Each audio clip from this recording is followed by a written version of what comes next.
I bought these Lincoln lights. This is the one off the vehicle. It's got a crack in it. It's supposed to have 1, 2, 3 bolts for studs and then 2 guides. Here's the new one. Looks great.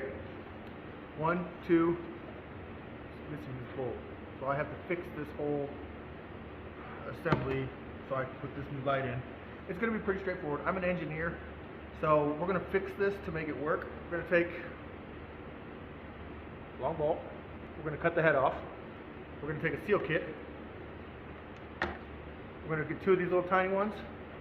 We're going to throw them on separate intervals, and we're going to stick this in there.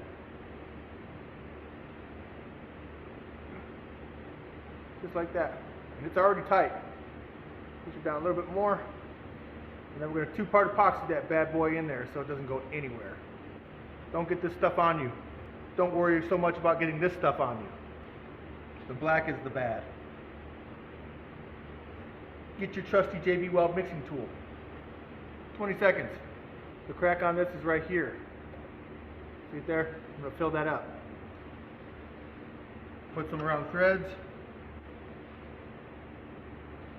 Professional. That's the original one right there, and you can see it's got a little seal on it as well. So once this one's all set and sealed, we'll put a seal on it too.